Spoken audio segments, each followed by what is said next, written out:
नमस्कार. आज आपण बनवणार आहोत झटपट रबडीदार तांदळाची खीर. ही खीर नैवेद्याला किंवा खास प्रसंगी नेहमी बनवली जाते. मी येथे 3 मोठे चमचे बासमती तांदूळ घेतले आहे. खीर बनवण्यासाठी विशेष करून बासमती तुकडा, आंबेमोहोर, इंद्रायणी असे सुवासिक तांदूळ घेतले जातात. यापैकी एक किंवा तुमच्या रोजच्या वापरातील कोणताही तांदूळ घेऊ शकता. 1 लिटर दूध, 12 काजू, 1 मोठा चमचा तूप, गार्निशिंगसाठी बदाम पिस्त्याचे काप घेतले आहेत. तुम्ही तुमच्या आवडीनुसार ड्रायफ्रूट्स घेऊ शकता. अर्धा छोटा चमचा इलायची पावडर. एक कॉटनचा ओला कपडा घेऊन त्यावर तांदूळ पसरवून घ्यायचे आहेत आणि त्याच कपड्याने आपल्याला तांदूळ पुसून घ्यायचे आहेत. याऐवजी तुम्ही तांदूळ धुवून फॅनखाली किंवा उन्हामध्ये सुकवू शकता. एका जाडबुडाच्या कढईमध्ये 3 मोठे चमचे तांदूळ घ्यायचे आहेत. तांदूळ मंद आचेवर गोल्डन ब्राऊन होईपर्यंत भाजून घ्यायचे आहेत. साधारण 1 मिनिटात तांदळाचा रंग गोल्डन ब्राऊन झालेला आहे. आता आपल्याला गॅस बंद करून घ्यायचा आहे. भाजलेले तांदूळ एका डिशमध्ये काढून घ्यायचे आहे. आता कढईमध्ये थोडंसं पाणी ओतून घेऊन त्यामध्ये दूध ॲड करून घ्यायचे आहे. त्यामुळे खीर कढईच्या तळाला चिकटत नाही किंवा करपत नाही. दूध हाय फ्लेमवर ठेवून उकळून घ्यायचे. दुधाला एक उकळी येईपर्यंत एका मिक्सरच्या जारमध्ये काजू घेऊन त्याचे बारीक पावडर करून घ्यायचे आहे. त्याच जारमध्ये आपण भाजून घेतलेले तांदूळ बारीक रवाळ असे वाटून घ्यायचे आहेत. तांदळाची अशी बारीक रवाळ पावडर झाली पाहिजे.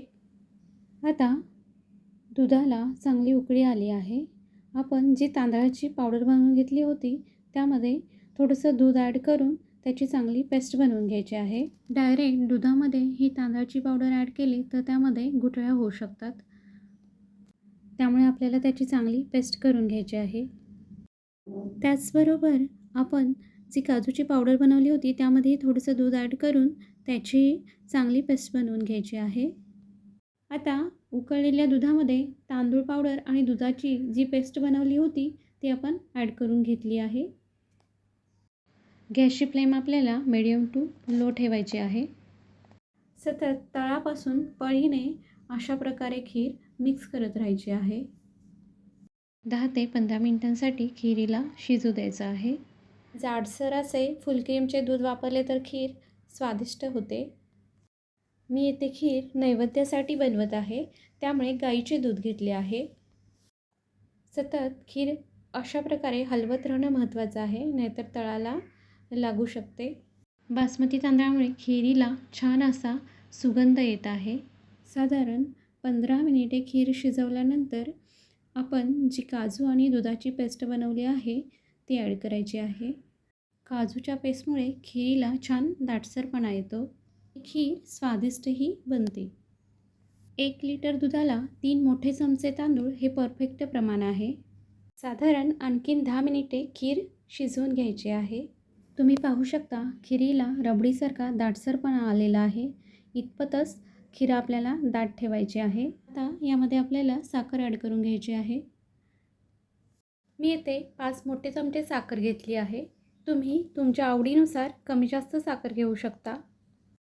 साखर छान खिरीमध्ये मिक्स झाली आहे. 1 मोठा चमचा साजूक तूप ॲड करायचे. तुपामुळे खिरीला छान स्वाद येतो. आता गॅस बंद करून वेलची पावडर ॲड करायची आणि खीर छान एक्झिव करून घ्यायची. ही खीर गरमागरम किंवा गार दोन्ही प्रकारे स्वादिष्ट लागते. आता पिस्ता आणि बदामाचे जे काप करून घेतले आहेत ते ॲड करायचे आहेत. तुम्ही तुमच्या आवडीनुसार ड्रायफ्रूट्स ॲड करू शकता. शुक्रवारच्या महालक्ष्मी व्रतासाठी मी खिरीचा नैवेद्य बनवला आहे. आपली स्वादिष्ट तांदळाची खीर तयार आहे. गरमागरम किंवा गार सर्व करा. व्हिडिओ आवडला असेल तर लाईक, शेअर आणि सबस्क्राईब करायला विसरू नका. पुन्हा भेटूया एका नवीन रेसिपीसोबत. तोपर्यंत नमस्कार.